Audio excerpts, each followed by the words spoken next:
வணக்கம். வணக்கம். இனிய பிறந்த நாள் வாழ்த்துக்கள். நன்றி. தொகுதி மறுசீரமைப்பு சம்பந்தமா அனைத்து கட்சி கூட்டம் போட்டிருக்காங்க. இப்போ எனக்கு அதில் ஆரம்பத்தில் ஒரு கேள்வி என்னன்னா, அமித்ஷா கிளாரிஃபை பண்ண பிறகும் கூட அதுக்கு கிட்டத்தட்ட இன்னும் 3 வருஷம் இருக்குன்னு நினைக்கிறேன். அந்த சென்சஸ் எடுக்க வேண்டியது, அதுக்கப்புறம் சென்சஸ் எடுத்த பிறகு அதுக்கு நிதியெல்லாம் ஒதுக்கணும். இவ்வளோ விஷயங்கள் இருக்கும்போது அனைத்து கட்சி கூட்டம் கூட்டி எதிர்த்து பேசியிருக்காங்க. அதில் ஆரம்பத்தில் மக்கள் நீதி மையம், அதே ஆரம்பத்தில் கமலஹாசன் பண்ணுறீங்க இல்ல, அவர் தான் திராவிட முன்னேற்ற அரசாங்கத்துக்கு ஒரு பாதுகாவலரா இருக்காரு. அது இப்படி சொல்லலாம். நீங்க அறிவாலயத்தில் செக்யூரிட்டி வேலை வைக்கிறாரு. ஆங்கிலத்தில் அப்படி சொல்லலாம். ஆங்கிலம் கிடையாது, உண்மையே அதுதான். அந்த கவர்மெண்ட் வர்றதுக்கு வேலை பார்த்தது அந்த ஆள் தான். கடைசி எலெக்ஷன்ல எந்த எலெக்ஷன் நின்றாரு, அந்த ஆளுக்கு வேலை செக்யூரிட்டி வேலை பார்த்தாரு. இப்போ ராஜ்யசபாவுக்காக வெயிட் பண்ணிட்டு இருக்காரு. எந்த கட்சியினுடைய தலைவராக இப்போ உட்கார்ந்தானா? இல்லை, விஜயே வரல. கேட்டேன், என்ன கட்சி அவங்க ஆரம்பிங்க? விஜயே வரல, தன்னுடைய ரெப்ரஸன்டேட்டிவ் அனுப்பிங்க. எடப்பாடி பழனிசாமி வரல, ஜெயக்குமார் அவர்கள் அனுப்புவார். பொதுவாக அனைத்து கட்சி கூட்டம் இப்படி அனுப்புறது வழக்கம். சின்ன கட்சி மட்டும் மற்றவங்களை அனுப்புவாங்க. இந்த கூட்டத்துக்கு முக்கியத்துவம் கொடுக்கணும், நம்மளால ஒரு பெரிய அளவில் விளம்பரப்படுத்த முடியும், அதனால கமலஹாசன் வந்தாகணும்னு சொல்லி திமுக கேட்க எங்களுக்கு வந்து செய்யுது.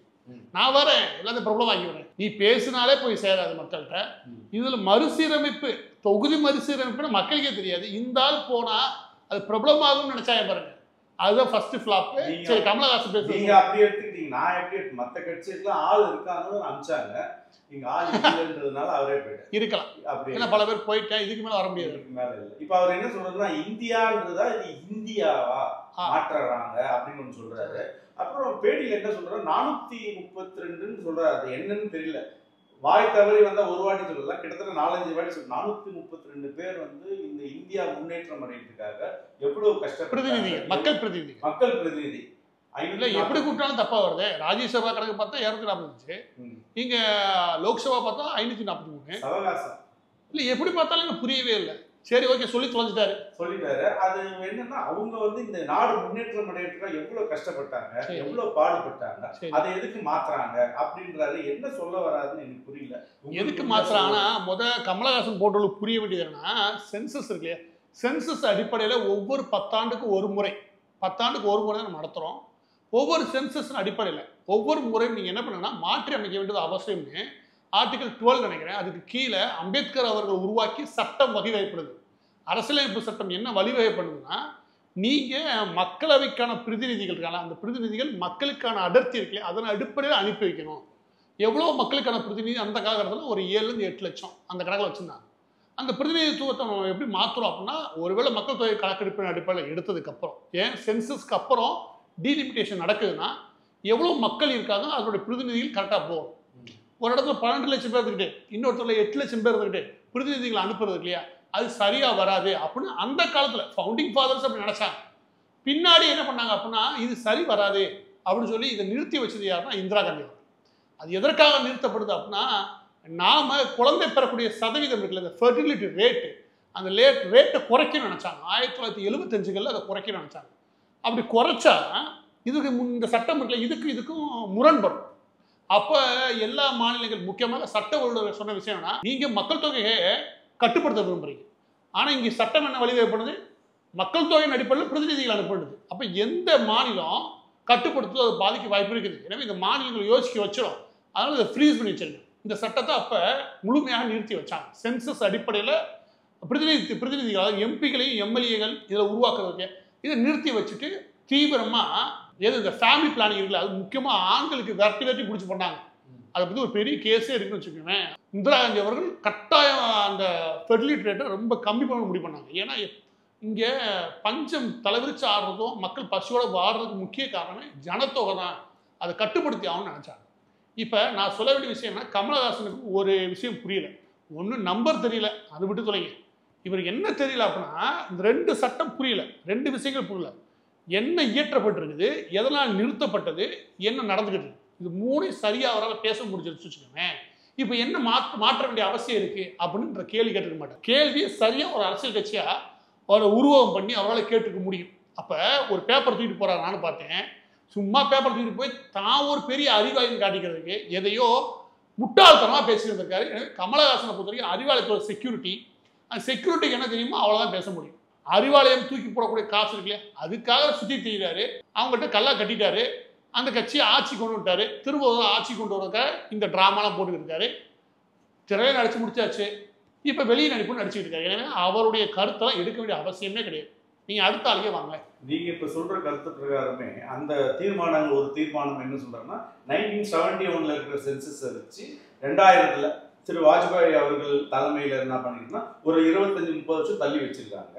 அதையே இன்னொரு 30 வருஷம் இப்போ 2026 இருந்து இன்னும் 3 வருஷம் நடக்க போற விஷயத்த இன்னொரு 30 வருஷம் தள்ளி வைக்கணும். இதுக்கு பார்லிமெண்ட்ல மோடி அவர்கள் உத்தரவாதம் தரணும், சட்டம் இயற்றணும் ஒரு தீர்மானம் போட்டிருக்காங்க. அப்ப நீங்க இருக்கக்கூடிய சட்டத்துக்கு மாற கொண்டு சொல்றீங்க. ஆமா, பாஜக பண்ணல, பாஜக அதன்படி அமல்படுத்த முயற்சி பண்ணுது. அதுல இருக்கக்கூடிய விஷயத்தை மாற்றி நிறுத்தி வைங்க இன்னமும் நீங்க சொல்றீங்க. அது விஷயம் என்ன புரிஞ்சுக்கணும்னா ஒவ்வொரு 10 ஆண்டுன்றது 71, 81, 91, 2001, 2011, 2021 நடத்திக்கணும். இதுவரையும் கடந்துச்சு. 21 நம்ம நடத்தலை.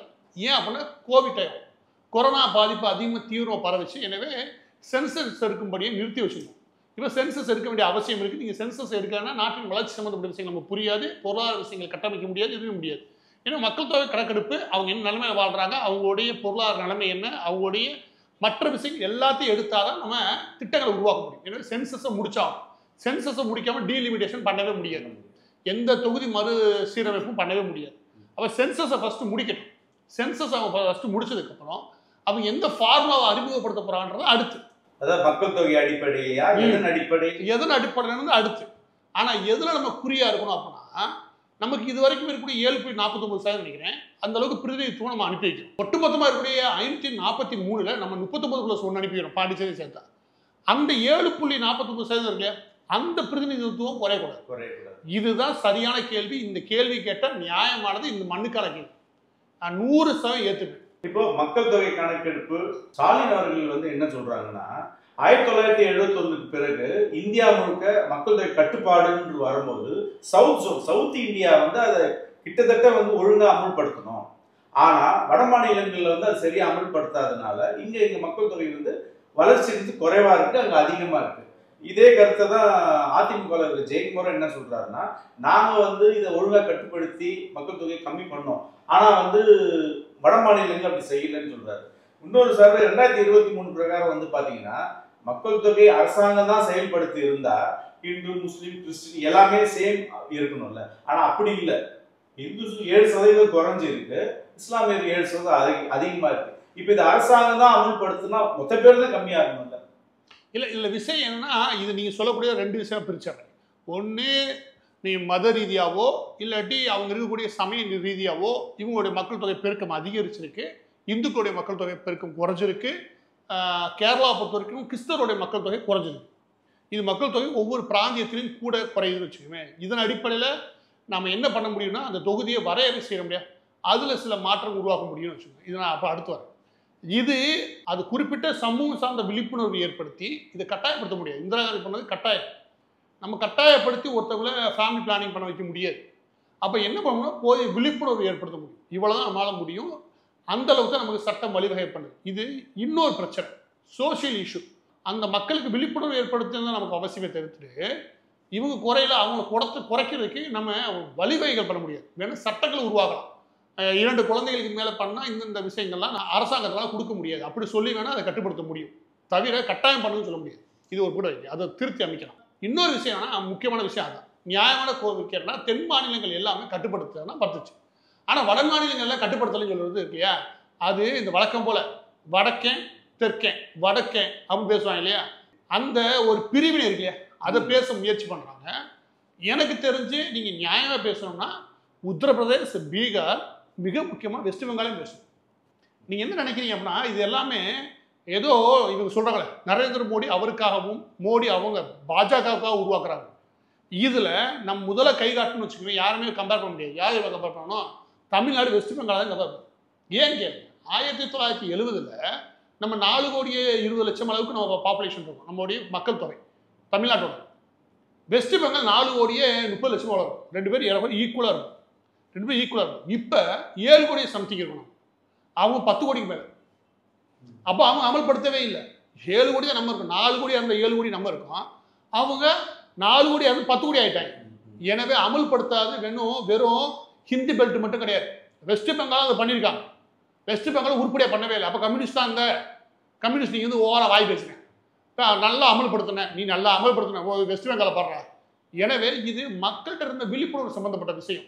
அவங்க நியாயமாக இதை செய்யணும்னு நினைச்சாங்க. செஞ்ச மாநிலங்கள்லாம் வெறும் தமிழ்நாடு மட்டும் கிடையாது, வெறும் ஆந்திரா மட்டும் கிடையாது, நிறைய இடங்கள், இன்னும் சொல்லப்போனால் குஜராத் போன்ற இடங்கள், பஞ்சாப் போன்ற இடங்கள், ஹரியானா, இமாச்சல், இந்த இடங்கள்லாம் கட்டுப்படுத்தப்பட்டிருக்கும். உத்தரப்பிரதேசம் அதிகமாக இருக்கும், மத்திய பிரதேசம் அதிகமாக இருக்கும், பீகார் அதிகமாக இருக்கும், இவங்க எல்லாத்தையோட அதிகமாக இருக்கும் வெஸ்ட் பெங்கால். எனவே இந்த மாநிலங்கள், வட மாநிலங்கள் தென் மாநிலங்கள் பிரிக்க முடியாது. எந்த மாநிலங்கள் கட்டுப்படுத்தலையோ அங்கே மக்கள் தொகை அதிகமாக இருக்கு. அந்த மாநிலங்கள் மக்கள் தொகையின் அடிப்படையில் பிரதிநிதித்துவம் அதிகம் பெறதுக்கான வாய்ப்பு உண்டு.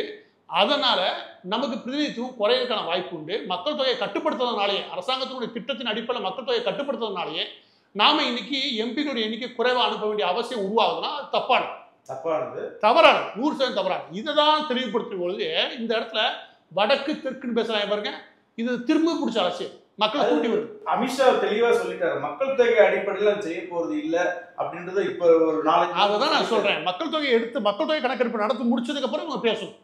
அதுக்கப்புறம் அவங்க என்ன மாதிரி ஃபார்முலாவை கொண்டு போறாங்கன்னு பேசணும். அவர் அதுக்கடுத்து அன்புமணி ராமதாஸ் சொல்றாரு. அவர் என்ன சொல்றாரு? ஆமா, அதாவது அன்புமணி ராமதாஸ் வந்து அழுத்தம் கொடுக்கணும்னு சொல்றாரு, மத்திய அரசாங்கத்துக்கு அழுத்தம் கொடுக்கணும் அப்படின்னு சொல்றாரு. 17 வருஷத்துக்கு மேல வந்து திமுக கூட்டணி வந்து மந்திரி சபையில் இருந்து நிறைய என்ன விஷயத்தை அவங்க சாதிச்சாங்க. அதுக்கு இருக்கும்போது அழுத்தம் கொடுக்காதவங்க இப்ப என்ன அழுத்தம் கொடுக்க முடியும்? ஜெயக்குமார் சொல்ல வேண்டிய விஷயம் ஒண்ணு, நியாயமான விஷயம். கச்சத்தீவுல ஆரம்பிச்சு ஏகப்பட்ட பிரச்சனை இருந்துச்சு. எல்லாத்துக்கும் எதுவுமே செய்ய பொத்திட்டு உட்காந்து வச்சுக்கேன். இப்போ வந்து உட்காந்து ஏன் செய்யலை ஏன் செய்யலை கேட்பாங்க. நீ ஏன்டா செய்யலை கேட்கும். கச்சத்தீவு வெளியே கொடுத்துட்டு கச்சத்தீவை மீட்க சொல்லி அழுத்த கொடுக்க சொல்லி நேற்றுலாம் போராட்டம் நடத்திட்டு இருந்தீங்க. இது இருக்கிற காலத்தில் ஒண்ணுமே எல்லாம் பொத்திக்கிட்டு இருந்தீங்க. எனவே திமுக பொறுத்த வரைக்கும் இது பேசுறதுக்கான தார்மீக தகுதியே கிடையாது. ஜெயக்குமார் சொல்றதை மாற்றி வச்சுக்கோங்க. இங்க என்ன அன்புமணி ராமதாஸ் அவர்கள் சொல்றதை கவனிக்க வேண்டியிருக்கோம்னா, தொகுதி இழப்பு நடத்தக்கூடாது. எஸ், அது ரொம்ப முக்கியமான விஷயம். அன்புமணி ராமதாஸ் சொல்ல விஷயம் என்னன்னா, நமக்கு ஒரு தொகுதி கூட குறையாது அப்படின்னு அமித்ஷா வாக்குறுதி கொடுக்குறாரு. சரி, ஆனா அங்க தொகுதி கூடாது அப்படின்னு வாக்குறுதி கொடுக்கலையே. அந்த கேள்வி நியாயமானது.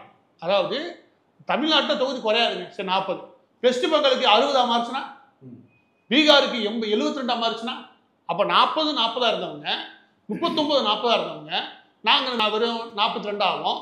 அவங்க 70 மாறினாங்கன்னா பிரதிநிதித்துவம் குறைஞ்சிடும் இல்லையா? அதோட அந்த பிரதிநிதித்துவ சதவீதம் சொல்றாரு. அது நியாயமான கேள்வி. அதுதான் சொல்றேன், ஒன் சென்சஸ் முடிஞ்சதுக்கு அப்புறம் அவங்க என்ன ஃபார்முலா அமல்படுத்த போறான்றது முக்கியம். அதற்கு மக்கள் தொகை அடிப்படையில் மட்டும்தான் பண்றாங்கன்னா நிச்சயம் தமிழ்நாடு போன்ற மாநிலங்களுக்கு அதுல பாதிப்பு உள்ளாகும்.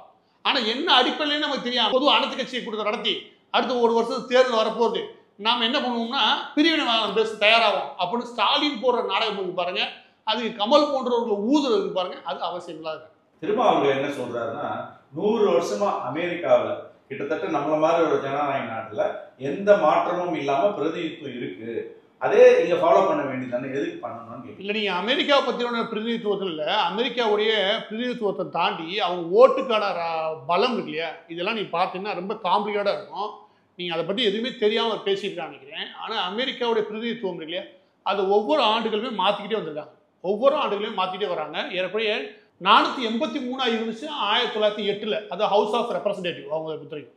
அதுக்கடுத்து 476 இருந்துச்சு 1904, அப்புறம் 447 இருந்துச்சு 1906. இப்படி ஒவ்வொரு டைமுமே வெவ்வேறு விதமா இருக்கும். அவங்களுக்கான ரெப்ரசன்டேட்டிவ் இருக்கியா அதை மாற்றி அமைக்கிறதுல எப்பவுமே தீவிரமா இருந்திருக்காங்க. இப்போ கூட நீங்க கவனிச்சீங்கன்னா இங்க என்ன ஓடும் அப்படின்னா, இப்போ இருக்கக்கூடிய கட்டமைப்பு, அந்த பிரதிநிதித்துவ கட்டமைப்புல அதை மாற்றி அமைக்க வேண்டி இருக்குது. ஏன்னா இது சரியா பிரதிபலிக்கிறது இல்லை. அதோட சேர்ந்து நீங்க கவனிக்கணும்னா, இந்தியாவில் ஒரே ஒரு தேர்தல் ஆணையம் இருந்து நடத்தி முடிச்சோம். அங்கே பொதுவாக ஸ்டேட் இருக்குல்ல, அவங்களே நடத்திக்கலாம். அந்தந்த ஸ்டேட்டே நடத்திக்கலாம். அந்தந்த ஸ்டேட் நடத்தும் போது ஒவ்வொரு ஸ்டேட் எப்படி நடத்துவாங்கன்னா ஒரே நாள் நடத்தி முடிச்சுடுவாங்க. ஒரு சில ஸ்டேட்டு வெவ்வேறு நாட்களில் 15 நாள் நடத்துவாங்க. ஒரு சில ஸ்டேட்டில் வந்து கட்டாயம் போய் ஓட்டு போடுறது இந்த மாதிரி பிரதிநிதித்துவம்லாம் இருக்குன்னு வச்சுக்கோங்க. ஒரு சில ஸ்டேட்டில் வயதானவருக்கு மற்றவங்க போட்டுக்கலாம். அவங்க ஸ்டேட்டில் அவங்க வசதியானதை எதிர்வாங்க. நீ அதனால தான் பார்த்தீங்கன்னா டெமோக்ராட் ஆகட்டும் ரிப்பப்ளிகன் ஆகட்டும் ஏகப்பட்ட குறைகள் சொல்லுவாங்க ஒவ்வொரு ஸ்டேட்லையும் நீ பேசும்போது. அங்கே தேர்தல் நடைமுறை இருக்கு இல்லையா, அந்த தேர்தல் நடைமுறையில் ஏகப்பட்ட பிரச்சனைகள் இருக்குது அமெரிக்காவை பொறுத்த வரைக்கும். இவர் சொல்கிறார் ரொம்ப பளிச்சு நடக்கமாக பேசுகிறாரு. தேர்தல் நடைமுறையை பொறுத்த வரைக்கும் பெரிய குழப்பம் அங்கே நீடிக்குது. அது ஒவ்வொரு மாநிலங்களுமே, அங்கே இருக்கக்கூடிய ஒவ்வொரு மாகாணங்களுமே ஒரு பெரிய சிக்கலை சந்திக்கிறன. அதை மாற்றி அமைக்க வேண்டிய அவசியம் இருக்குன்னு எல்லா விதமான ரிசர்ச்சும் சொல்லிடுச்சு வச்சுக்கோங்க. எனவே அமெரிக்கா மாற்ற வேண்டியிருக்கு, அதோடைய அவசியம். அது இங்கே இருக்கிறதுனாலே அதை அப்படியே நம்ம காப்பி பண்ண வேண்டிய அவசியம் இல்லை. இது ரெண்டாவது விஷயம். எப்போ பார்த்தாலும் அமெரிக்கா யூகேன்னு பேசுகிறோம் இல்லையா, இது இன்னொரு அடிமைத்தனம்னு வச்சுக்கோங்க. ஏன் உனக்கே சுய புத்தி இல்லையா, இது செய்யலாமா செய்யக்கூடாதுன்னு? அவன் செய்யாமல் இருக்கிறது தப்புன்னு அவனே பேசிக்கிட்டு போது அவனே செய்யறான் பாருங்கன்னு பேசினா அப்படி இருக்கும். திருமாவளவன் பேசுறது வந்து மேற்கத்திய நாடுகளை பார்த்து இங்கே அதை எடுத்துக்கிற ஒரு அடிமைத்தனமே தவிர வேற கிடையாது. நாம நம்மளுக்கான பிரதிநிதித்துவத்தை உருவாக்கும் போது நமக்கு சுய சிந்தனையோட நமக்கான ஓன் தாட் ப்ராசஸ் அதை வச்சு தான் உருவாக்கணும். அதுக்கு ஃபார்முலாவை கரெக்டாக சொல்றது தான் அவசியமானது. ஏன் திரும்ப அப்படி பேச தெரியல? ஏன்னா திருமாவளவன் முன்னாடி ஒன்று சொல்லுவார். அது என்னன்னா, ஒவ்வொரு கட்சியும் வாங்கக்கூடிய சதவீதத்தின் அடிப்படையில் பிரதிநிதிகளை அனுப்பி வைக்கிறதுக்கான ஒரு வழிவகை செய்கின்றார். அதில் கூட ஒரு நியாயம் இருந்துச்சு. இப்போ நாம் தமிழர் கட்சி ஒரு 8-9% வாங்குதுன்னா அந்த 9% பிரதிநிதி உள்ள போகணும். ஏன் அப்படின்னா ஒட்டுமொத்தமாக மக்கள் போடும்போது அவங்களுக்கு 9% போட்டிருக்காங்க. அந்த 9%க்கான பிரதிநிதிகள் யாருன்னு போகாம இருக்காங்களே அப்படின்னு திருமாவளவன் பேசியிருந்தார். அப்படின்னா அவர் பேச வேண்டியது இந்த கருத்தை நல்லா புரிஞ்சுக்கணும். இந்த கருத்தை தான் அவர் பேசியிருக்கணும். பிரதிநிதிகளுடைய எண்ணிக்கை மாறத பற்றி எனக்கு கவலையே கிடையாது. ஆனால் கட்சிகளை வாங்கக்கூடிய ஓட்டின் அடிப்படையில் பிரதிநிதி உள்ள போயாகணும் அப்படின்னு அவர் சொல்லிதான் வச்சுக்கோங்க. நான் திருமாவளவன் அவர்களை பாராட்டேன். இன்னைக்கு ஒட்டுமொத்தமாக அவருடைய நிலைப்பாடு இத்தனை வருஷமா அந்த நிலைப்பாடை ஏன் மாத்தினாருன்னா, மாத்துறதுக்கு ஒரே காரணம் தான். அறிவாலயம் சொல்லிடுச்சு, அவன் வந்து உட்காந்துற ஸ்டாலினுக்கு துதி போடணும். நாளைக்கு எலெக்ஷன் வச்சா 30 கோடி 40 கோடி தருவாங்க. இப்படி ஒரு குழப்ப ஓட்டுறது நியாயமா? உங்களுக்கு ஒரு கொள்கைன்னு ஒன்று அறிவிச்சிருக்கீங்க. அதில் பல வருஷம் இன்னைக்கு நேற்று அவர் பேசுகிற திருமாவளவன் பல வருஷமா பேசிட்டு இருக்காரு.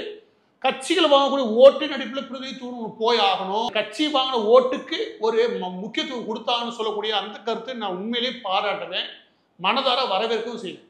இப்படி பேசிட்டு இருந்தவர் திடீர்னு டோட்டலாக அறிவாலயத்துக்கு அடிமையாக போகிறது இல்லையா, அது அவருக்கு ஓட்டு போடுறவங்களே அவமானப்படுத்துறாரு. அவர் இத்தனை வருஷம் பேசி வந்த அந்த ஒரு அரசியல் இல்லையா, அந்த கொள்கை சார்ந்த விஷயங்கள் அதை பின்பற்றக்கூடிய நபர்களையும் கேலி குத்தாகிற வேலை. எனவே திருமாவளவன் அவர்கள் இந்த விவகாரத்தை பொறுத்தவரைக்கும் தன் மரியாதையவே இழக்கிறார். அனைத்து கட்சி கூட்ட தீர்மானமாகட்டும், கலந்துக்கிறவங்க பேசுனது அந்த வார்த்தைக்கு வார்த்தை தென்னிந்தியா அப்படின்ற வார்த்தையை தீர்மானங்களே இருக்கு. பேசக்கூடிய நபர்களும் வந்து தலைவர்களும் அதான் ஸ்டாலின் கூட்டு முடிய சொல்லியிருப்பாரு. பாருங்க, நம்ம பண்ண போகிறது ஒரு வருஷம் எலெக்ஷன் இருக்குது, வடக்கு தெற்குன்னு பேசுங்க. அந்த காலத்தில் நம்ம அப்படி பேசியிருக்கோம். இன்னைக்கு தேவை இதுதான். இன்னும் நாளைக்கே கொண்டு வர போறாங்க. 3 வருஷத்துக்கு அப்புறம் தான் சென்சஸே ஆரம்பிப்பாங்க. இன்னைக்கு என்ன உட்காந்து குதிக்கிற? எனவே தெற்கு வடக்குன்னு பேசுற காரணமே இதுதான். இதை தவிர எத்தனை முதலமைச்சர்கள் இதை பத்தி நீங்க தீவிரமா அனைத்து கட்சி கூட்டம் விட்டுருங்க, தீவிரமா பேசி பார்த்தீங்க? தென்னிந்தியாவில் யாருமே பேசல. ஏன்னா எல்லா பேருமே இது என்னவா வரப்போகுதுன்னு வெயிட் பண்ணுவோம். அதில் என்ன ஃபார்முலா அமல்படுத்த போறாங்கன்னு வெயிட் பண்ணியிருக்காங்க. அமலுக்கே வரல, இன்னும் சென்சஸே முடியலை. அப்போ எதுக்கு இவர் குதிக்கிறாருங்கிறீங்க? மற்ற மாநில ஆள் இருக்கான், வேலையை பார்த்துருக்கு. இந்த ஆளுக்கு அரசியல் போகணும். அரசியல் பண்ணுறதுக்காக தன் கூட்டணி கட்சியெல்லாம் கூப்பிட்டு வச்சாச்சு, சின்ன கட்சியெல்லாம் கூப்பிட்டு விட்டாச்சு, எல்லாம் ஒரே மாதிரி பேச சொல்லி ஒரு அழுத்தம் கொடுத்தாச்சு. இப்போ நம்ம அரசியல் பண்ணலாம் பாருங்க. தெற்கு வடக்கு தெற்கு, மக்களுக்காக நான் போராட போறேன், இப்படி ஏதாவது ஒன்று கிடைக்க வேண்டும். தென்னக எம்பிக்கள் அனைவரும் சேர்ந்து ஒரு கூட்டுக்குழு மாதிரி அமைக்கணுமா? அதுக்கு வந்து ஒரு தீர்மானம் போட்டிருக்காங்க. தென்னக எம்பிக்கள் சேர்ந்து கூட்டு தீர்மானம் இவங்க எப்படி முடிவெடுப்பாங்க? அதாங்க இவர் போடுவார். ஓகே, பக்கத்தில் கேரளாலாம் தண்ணி வாங்குறதுல இங்கே முடிக்க சொல்லுவோம், நக்கிக்கிட்டு போயிடுவோம். அதுக்கு வக்கு இல்லை. பக்கத்தில் ஆந்திராவில் பேச சொல்லுங்க, அதுக்கு வக்கு இல்லை. பக்கத்தில் காங்கிரஸ் தான் ஆரம்பிங்க கர்நாடகா, அதில் பேச சொல்லுங்க, அதுக்கு துப்பு இல்லை. எனவே இதெல்லாம் ஆவுற கதையே கிடையாது. எவனும் மதிக்கவே மாட்டேன். திமுக வந்து உட்காண்டானா நல்ல காசு கொடுத்தா போதும்.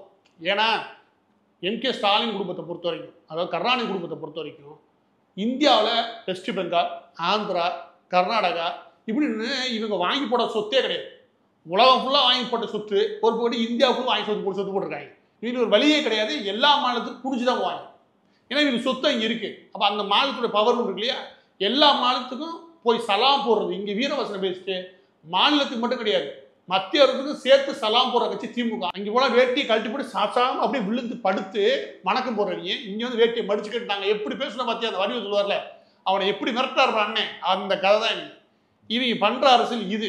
எந்த மாநில கட்சியுமே இவங்க மதிக்காது, தூக்கி பிடிச்சி பேசுகிறது. ஆனால் இவங்க வாங்கி போடுற சொத்துக்கு இவங்க நல்லா நமக்கு அடிபடிச்சு போவாங்க.